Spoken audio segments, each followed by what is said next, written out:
Hello there, everyone. Welcome to another episode of Geek's Therapist. I am your host, Cornell Kritz, and this week we are lucky enough to have our very own Crystal Britt, who I actually got to see go through her cohort, so it was fun getting to watch her play games along with her cohort.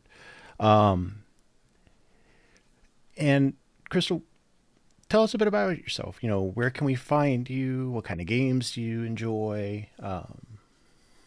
Totally. So you can find me my website's crystalbrit.com. I'm also on TikTok and Instagram at Crystal A Brit. Nice. Just like to keep it simple. Um, I really right now am really enjoying Pikmin 3 Deluxe, which was kind of like a sleeper game for me Mm-hmm. because my son was really into it and wanted to play it, and I think he got to play maybe 10 minutes before I commandeered it for my own Switch. Um, but I really like Breath of the Wild, Animal Crossing. I would say are probably like my top two. Mm-hmm. And then I don't do much online gaming, but my family and I love to board game together also. So Splendor. Right now, my husband's training for the board game World Series of board gaming Oh, coming up wow. in September. Yeah, so we're playing a lot of Splendor. We're playing a lot of Azul, like playing a lot of games to get him practicing with the kids. That's So awesome. it's pretty good. Yeah. Speaking of the Switch, anyone in your household excited for Legends of Arceus coming out tomorrow? The new So stoked. the new Pokemon game. Yes, unbelievably stoked. Countdowns for weeks for Yep. sure. I'm gonna be streaming that all day tomorrow. Amazing. Um, what are your favorite? Well, actually, how did you get started as a geek? So in general, like I've always Mm-hmm. kind of been kind of geeky. My husband and I both, but he uh his degree's in arts and technology. So Okay. he was going to go on a like career path for game design. So I watched him do a lot of MMO playing, which was a completely different world. Like Mm-hmm. I'm much more like geek in terms of pop culture, TV, movies, like those kinds of things, Yeah. which is not his deal either. So we kind of like mesh together with these like two opposite sides. Um, but the main way that I came into therapy through like kind of geekdom or geek culture was through Dimension 20. Okay. Yeah, during the pandemic, I was watching, I don't know how I came across Dimension 20, but I started watching the Fantasy High season, the very first season that they did. Mm-hmm. And the therapeutic value that I could see, especially in Allie Beardsley's character that season, was just like beyond to me. Like watching these people kind of work through their own stuff through these projected characters, I was just like, oh man, like there's so much potential there. And then through like, I don't know if it was through Instagram, it must have been through Instagram, is how I found Geek Therapeutics. It blew my mind. Like I could not believe that there was a place where I could like blend my pop culture, like game interest, nerd stuff, where it was like, Mm-hmm. and be a clinician. And since I'm training to be a clinician, I was like, this is amazing. Like getting my clinical hours, I can actually like use my interests in order to do this. It was incredible. I was so stoked. That's awesome. Uh, what are your favorite geek culture artifacts and activities to do? Geek culture artifacts and activities. I am really, really into Legos. So I would say that's probably like my top geek culture artifact. Mm-hmm. I would say since COVID started, I've done maybe three or four like expert idea level projects. So I've got like all the Seinfeld, the Friends apartment, the Friends Central Perk, the Home Alone house we did this Oh, Christmas. wow. So yeah, so like very intense. But yeah, I would say that's probably like my biggest geek culture artifact at the moment. That's cool. That's really cool. The Legos is one that my kids have gotten into, but I haven't. So I Mm-hmm. haven't got to really do that myself. Totally. Um, why did you choose Geek Therapeutics for your training? I initially what hooked me was that y'all were based in Texas, like Mm-hmm. that Texas kind of in Dallas, like since my husband went to UTD and I lived out there for a while, like Dallas Fort Worth kind of holds a piece of my heart.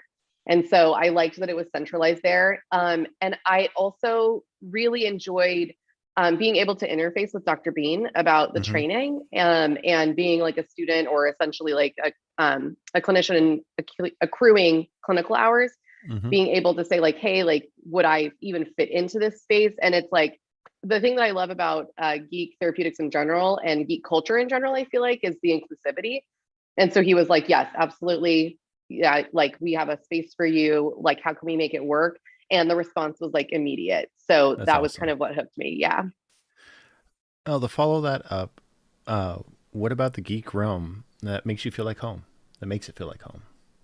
I think the inclusivity, like I think the welcoming and the idea that because like the idea of like belonging, right? Like I work with a lot of LGBTQ individuals. That's kind of like my specialty, and teens and like young adults, Mm-hmm. kind of coming into young adulthood. And the theme there, because it's so heavily like finding not just a place where you fit in, but finding somewhere where you belong.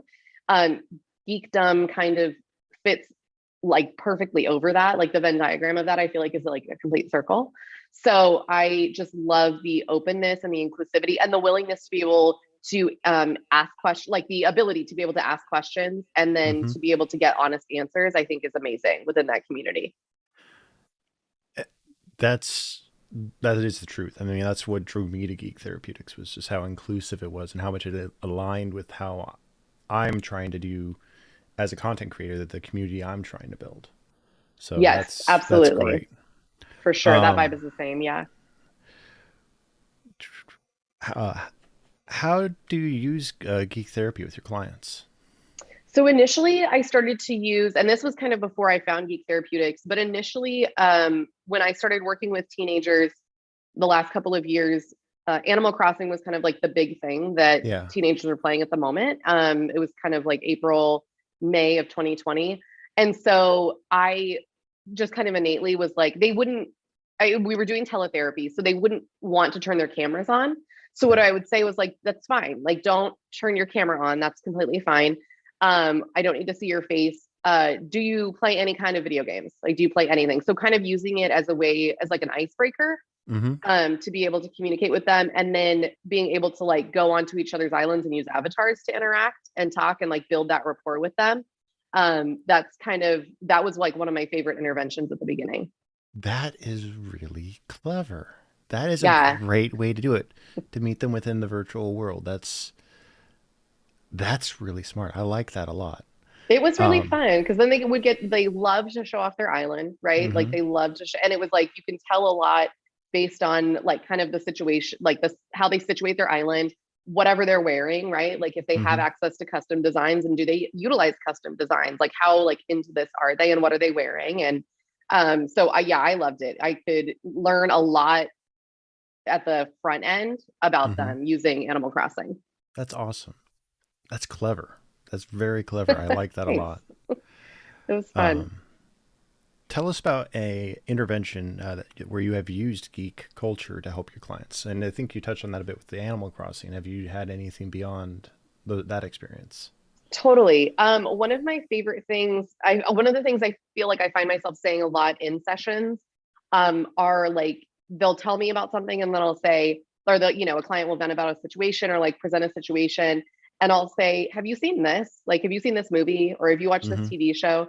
For me, I feel like in at the end of last year, I was referring to WandaVision a lot, just using it as like a grief Yep. processing intervention like mechanism, because if they hadn't seen it, I would say like, okay, here are the like, here's what I want you to go through, and I want you to like think about these questions. Um, right now, there was something. Oh, right now it's Encanto, right? Like it's like using hmm Encanto to like talk It has about. so much potential to it that it's It's stunning. so full. Like it's just different. Every different like client, every different like family dynamic. Like it's Hmm so good. So it just even in the past week, I've been like, have you seen Encanto? Like yet? Like, and so like kind of referring clients to and I'll ask like what media are you into, right? Like what Yeah. media are you into consuming? So typically like the interventions that I find myself using a lot are like media, but then also memes, right? Like I'll use an intervention with a client of like, if you're finding it hard to describe how you're feeling in session, like if I'm getting a lot of I don't knows or I'm not hmm sure's, right? I'll say, okay, send me like take a screenshot and send me a meme that you feel like speaks to how you're like feeling like 3 times this week. Like find one that just like hits exactly right and shoot it to me so that I can kind of get an idea of where they're at without them having to find the exact words for it. I like that. That's another clever way of doing it. You're really coming up with unique ways to address the situation with your clients. We're going to step back into a little bit of the personal time machine here. What was the very first game or geek cultural thing that you remember doing? Oh man, the very first geek cultural thing that I can remember doing. Um, I feel like it was probably, I have two things. I can remember playing because my growing up, my family didn't own a Nintendo. I was the oldest of 6 kids, and Nintendo just wasn't something that like we were into until my brother came along 13 years after I was born. So, but I can remember my aunt in Colorado owned a Nintendo, and so I can remember playing Super Mario on the Nintendo in her basement. And like I can like when my son plays it now, like hearing the noises and stuff, and I can like or hearing like the overtures, being like, oh, like I know this is a really hard. Like I don't even have to see it to know like I died here so many times, and like this was so frustrating. And it was amazing because it was the only time that we got to play it. Right? It was like when we would go and visit like once or twice a year, and we would just like binge. And then another one for me was when I went to college. I was the first kid in my family to go to college, and I was so lonely.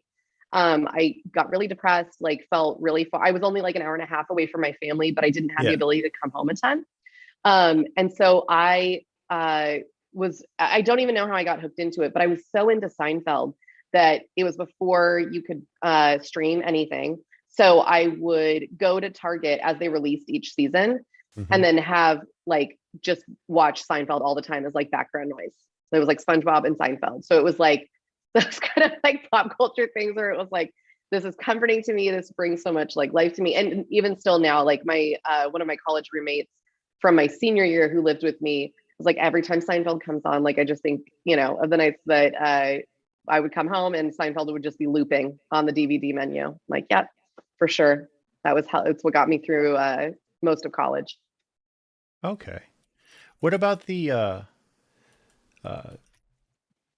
you mentioned the music in the game being able to explicitly invoke a memory of dying at this one specific spot so many times. That says something to the music that Koji Kondo wrote for the game, is that it can process into the memory that well. It reminds me of a study they did where they would play Tetris for so many hours. And then when they went to sleep, they would be seeing the bricks Oh yeah. in their sleep.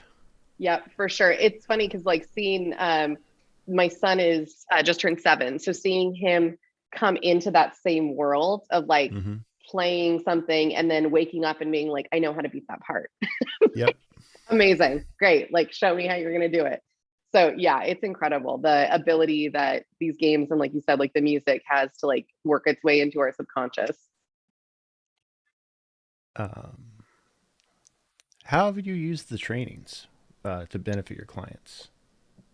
Um, you know, the best thing that I learned, especially through the trainings, and I would say like um through Astra Ebenwings, I think training in particular, because I'm very much like a rules person, right? Like I love for there to be parameters and to know what I'm supposed to be doing.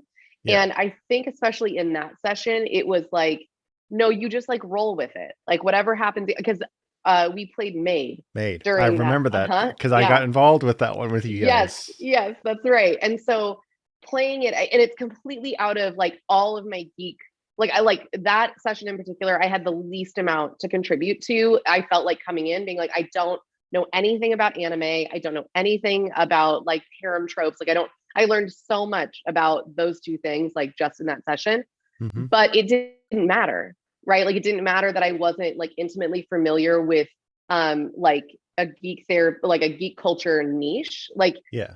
she made it so accessible to me, even though I didn't have that. And like helped me to kind of like see it in a different way of like, no, like this is a world that like you're co-collaborating and making together, not this isn't like a one person for themselves type situation. Like we're all gonna work together and work through this, even if like you mess up or like you feel like you mess up, right? Mm-hmm. So I think that going in with my clients, like I try and like hold that also with open hands, right? Like if this intervention isn't going exactly the way I want it to, or I had planned, that's fine, right? Yeah. Like you just roll with it and you work it to adapt it to work for that client. It doesn't matter if it goes exactly the way I planned it. I have to say, your guys' cohort was a lot of fun to take part in because you guys came up with such unique characters, and especially even how you portrayed them was Yeah, so yeah. great. I I felt really remember lucky. Yeah. Joe and his buddy doing the voices and stuff like Kyle. that. Uh-huh. Kyle, yeah, it was a lot of Yep. fun. Yep. It was so good. So good. What has been your favorite training to date? I think that one. That I one, think that one. made, Yeah. yeah. Yeah. Made definitely. And it was especially unique because we were right in the middle of soccer season.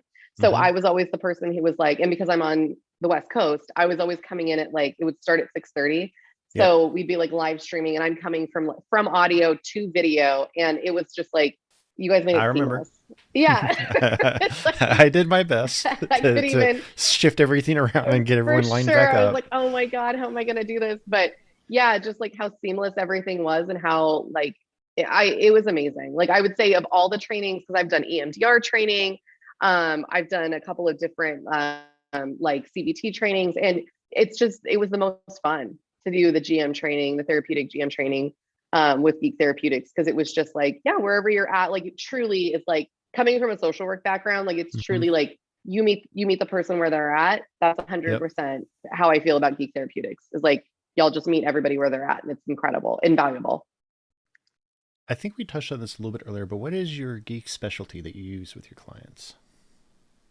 My Geek Specialty that I use with my clients. That's a really good question. Right now, I feel like it's using memes and TikTok to Mm-hmm. communicate to communicate with my clients. But I would consider probably my Geek Specialty like console gaming, using that therapeutically with teenagers and young adults, especially.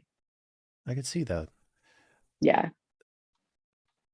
Outside of Animal Crossing, what other console games have you used to try and help? Yeah, I have used Breath of the Wild. I have used also. I've also Mm-hmm. used, and this is a really good resource. It's not a console game, but it's a it's not on Steam. It's a program that I that like is specialized locally from a computer programmer in Fontana, California, called Social Cipher. Mm-hmm. I use that video game a lot. It's played on desktop or on iPad. But it is a social emotional learning video game for kids. Mm-hmm. And so there are components with like frustration tolerance and asking for help, like all of these different things for neurodivergent kids or just kids who are working on like social anxiety. So I use that one quite a bit, Social Cipher. Interesting. I'll have to look at Yeah. that. Yeah. It's a really, really cool modality. How has this training transformed your practice with clients? I think the way that it's transformed my practice with my clients is that it has opened up this entirely new, not just population, but almost this entirely new like modality of how to approach clients. Of like, Mm-hmm. yes, I'm a therapist. I feel like social media in particular has changed so much of the um, ways that therapists and like mental health counselors are perceived, or like what the expectations are. And so Yep. I think when I tell people like, oh, like I'm also like a geek therapist, I can provide like, what are you into when we do initial intake? Like, and people tell me like, oh, I'm into D&D. And I'm like, oh my God, tell me about like, are you doing a campaign right now? Like, are you like, tell me all about this. It brings like an automatic rapport almost with those clients that would be difficult to obtain otherwise, right? It would be difficult to connect with them on that level with anything else. So I Mm-hmm. like the way that it has changed the way clients see me, and the way that I'm able to build that rapport with clients. That's excellent. Have you gotten any pushback from outside sources regarding Geek Therapeutics or Geek Therapy? I haven't gotten pushback, but I do with my teenagers when I use video games. I do a lot of psychoeducation Mm-hmm. with the parents ahead of time. especially if the kid is very video game heavy coming in. I'll tell the parent like the parent will have told me like, yeah, like they play a lot of video games, like they log this many hours or whatever. And if I get the sense that that's like kind of a problem, I'll say like within the first like few sessions, this is kind of what I do. So if you walk in and this is what like, and the kid's on a Zoom call with me and they're playing, we're doing something. Like we're engaging in like therapeutic modality. I can give you more like information on it or like a one-sheeter if you want to, but this is part of my therapeutic process with kids. This is part of what I do. And they're generally like, I feel like some parents may not quite still like understand completely, but the ones that I've like educated ahead of time appreciate that I know, like they trust that I know what I'm doing. And so I think that that also helps to front load it on that end. And it's come a long way in understanding compared to when we were kids Oh, for regarding video sure. games. I mean, the main reason my own mom let me play video games was to improve hand-eye coordination, Yeah. Yeah, which it for does. sure. Even to today, even Hmm. more so, it improves the coordination, but it also improves problem solving and critical thinking, especially with more role-playing adventure games. Yes. Yeah. And more open-ended games. Yeah, for Mhm. sure. And I think too, it's a good reminder, like Geek Therapeutics has been a good reminder going through the trainings of like for like me personally and like with my Mhm. kids, like my son just happens to be the one who's into gaming. But to help me remember like those knee-jerk reactions that I have of like, okay, turn the switch off. This is too much. Like that kind of like idea that our parents had maybe about Yeah. gaming or like TV more is like, yeah, that's like a false narrative. Like the new narratives are backed by, evidence-based practice and what we know now about how the brain works. So catching myself with that has helped. Fair enough. Now regarding gaming for you and your family, and you mentioned Breath of the Wild. Before Breath of the Wild, had you played any other Zelda titles? I had not. I had babysat kids Mm-hmm. that had played Ocarina of Time. So like I familiar like with the layout and like the sounds and the songs and stuff. But no, Breath of the Wild was my first venture into like the Zelda world in That's a heck of general. a one to get into. It was crazy. Yeah, watching my son, because my son played it first and he was 6. So I was like, he would get really frustrated, like at parts, and we try Mm-hmm. to like talk him down and like all of it. And then I started, when I started playing it after he had finished, uh, I was going through and like I would get to puzzles and be like, Jameson, this is like, I can't believe you played this on your own. Like, this Mm-hmm. is difficult for me. Like, I was very impressed with like then it made his like, meltdown seem a lot smaller than Yeah, like because some very of the puzzles proportional, are really tricky. really Um, difficult. with what they're offering with the Switch Online service, have you gone back and looked at some of the older Zelda titles? We have my husband and my son are playing through Ocarina of Time right now. They did the Mm-hmm. N64 subscription, and so yeah, they're playing through that. And I think my husband has a timeline of like how they're going to go through each of the Zelda games. He's very Nice. tempted to buy a used Wii, maybe, so they can like play one of the other ones that's not Mm-hmm. accessible right now. But he grew up playing all the Zeldas, so he loves it. Majora's Mask is going to be coming soon to the Nintendo Switch Online. In fact, that should be the next game coming out. They just released Banjo Kazooie. Yes, So, yeah, amazing. Yeah, my son, he has the Zelda encyclopedia he got for his birthday, and so he's like going. He'll take it to school. yep. Yeah, Yeah, I got him he'll right take back it. there. Yeah, he'll take it to school with him. His backpack, it's like 20 pounds then when he adds it. But he'll take it to school, and when he like is flipping through it, he's like, "Hey, like there's this thing in here, and like Majora's Mask. Like, have you heard?" And I'm like, "No, but like let's go look up the release date." Like so he's like Mm-hmm. on top of it without even realizing it. It's fun. It's a really neat thing for he and I to do together. That's awesome. Yeah, I've got some memorabilia behind me for Legend of Zelda. So, got So all the good. books, a Twilight Princess Sword and Shield, and that's actually the original Nintendo 64 gold cartridge with a Oh holographic my cover God, that's amazing. for Majora's Mask. That's so good. I love it. I love it. So, you mentioned Pikmin and Zelda. Have you been thinking about any other like role playing games or anything like that that are looking to be coming out on the systems? I haven't. I feel like within the last couple of weeks or last couple of months, we've been so busy, I haven't been able to look ahead. Hmm. Majora's Mask, I think, will be good to play along with Jay. Um, he's also really excited for Splatoon 3, Hmm. which also, like, for me is like a very like I'll watch him play and get mesmerized by it, and I'm like, this would be really good for like mindfulness or like Yeah. for emotion regulation, getting to a calmer spot, because it's just so like if you don't have it on a timed mode, you can just go and like everything. So Hmm. that is one that we're really looking forward to in our household, is when That's that comes awesome. out later this summer. Yeah. A one as far as visuals and some of the aspects of it that's really fun. I've only gotten to play the demo of it. I haven't gotten to play the whole game. Is Hmm. Octopath Traveler. Oh, okay. It's very much a older Final Fantasy style art style. It all looks hand drawn. It's really nice. Amazing. Yeah, I think there was one session of the cohort where you, Kyle, Joe, and Hildy, I think, were talking about Steam games. And I was Hmm. like frantically taking notes because that's like also so where I was like, oh, that one sounds really good. That one sounds really good too. Yeah. So I love getting recommendations.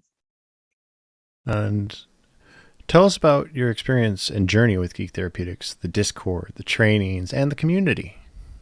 Yeah. So once I found the Geek Therapeutics website and Instagram, um, I was able to kind of connect with Dr. Bean via Discord, and ask about like the therapeutic game master training, because I was getting Hmm. into it, was coming like I said, off the Dimension 20 train and wanting to see how I could use it for a therapeutic setting. And so I talked with him, enrolled in the cohort, and again, like, it was just so nice to be able to like have the same group that we met with every week, to kind of meet new people, like also to me, like, because I'm getting into the kind of the world of not necessarily MMOs, but the like the just how huge this world is, right? Hmm. Like the fact that I can be on Discord and talking to people who like are in completely different countries, like as an older millennial, is still very weird to me and like amazing at the same time. And so just meeting so many different people from so many different walks of life, and like the inclusivity and the like, no, you don't have to come in a certain way. And there are not any stupid questions, right? No, Like there's not. there's just education, right? Like it's so nice to be able to feel safe within that context of like, if I don't know something about anime and I feel like, one of my clients has a question, wants to talk about it, I can go in there and be like, oh my God, you guys, what is this? Like, right. And like Hmm. get immediate answers. It's so good to have the support, and to have the information kind of at your fingertips. All right. Well, I want to take a little bit and open up the questions to our audience. If anyone would like to ask Crystal Britt some questions here, please feel free to type up into chat and I'll ask some supplemental questions to see if we get any. Um, have you guys been playing any new and fun? Well, you said your husband's getting ready for the World Invitational for board games. Have you Mm-hmm. guys gotten to experience anything that's completely new to you guys? Splendor is completely new to us. Okay. It's not new to him, but it's new to us. So our family right now is playing Marvel Splendor, Mm-hmm. which the game mechanics of which are a little bit different. But you have to collect Infinity Stone cards, and then like from the top tier, you have to collect a green Infinity Stone in order to win. So it's very my husband is very strategy game like oriented, so it kind of sucks Okay. to play any kind of board game with him. But Splendor I like because I can watch. I like, clearly, since I'm a therapist first, like I will watch the dynamics between my 9-year-old and my 7-year-old and my husband, and like just like watch Mm-hmm. all of them play each other, and watch the 7-year-old genuinely beat my husband, and it's amazing. So that has been completely new to us and has like really changed the way that our family interacts, because like when I like growing up, when we were playing board games, which was very few and far between, we were so like rules oriented, and it was like Mm-hmm. very competitive and like not fun to play board games with us growing up. So doing the doing board gaming with our family has kind of like, it's provided a space to like create new narratives and create like a new environment to connect with each other, because my kids love it. They absolutely love playing board games with us. After playing Maid, have you gotten into any anime or anything like that after that? I've like dabbled in watching like My Hero Academia and Mm-hmm. trying to like, because I mean stuff like full length feature anime I have really enjoyed, like venturing into Mm-hmm. that. But I didn't grow up watching Spirited Away or Totoro or Yeah. Howl's Moving Castle, right? Like that was kind of a little bit later for me, or later than me, age wise. And so getting into all of these like new areas has been different for me. So like slowly, and Pokemon, like obviously, Mm-hmm. like has been like a gateway thing for my son also. So getting to like understand the culture and getting to understand the culture of those TV shows has been really cool. So it's like slowly but surely working my way Gotcha. in. Have any kind of really piqued your interest that you're like, hey, this is pretty good? I really enjoy My Hero Academia. Like it, I like that there's so much crossover with therapy to be able to Mm-hmm. like. There are a lot of resources, right, where they cross over and you can like can be utilized well. So I really enjoyed starting to get into that. That's great. Um, have you? What about film? With through the training and everything like that, and being exposed to the community, have you been brought like had new movies brought to your attention that you're enjoying, or? That's a really good question. If I had any new movies or film brought up, um, not necessarily, but I do feel like I found Geek Therapeutics maybe around the same time, or like maybe started training around the same time Bo Burnham's Inside came out. Mm-hmm. And so, like, using film and TV shows, especially like that special, to like help clients work through stuff therapeutically has been really, really helpful. Uh Also, huh. like the meme culture of like that entire situation has been super helpful as well. But I mean, clearly, like with all the Marvel movies, like right, like I use that a lot within therapy. But that has gotten me into like when No Way Home came out, being like, I really want to go see this movie and I really like Mm-hmm. want to pursue seeing it, which before it like wouldn't necessarily have been on my radar. It was really good. I really It was enjoyed No Way so Home. good. And it was so fun to take my kids Mm-hmm. to go see it, being old enough to like understand who's who and what, and like being able to know like, oh my gosh, like, you know, that's this person, and like make connections and watch them make connections was really fun. That's great.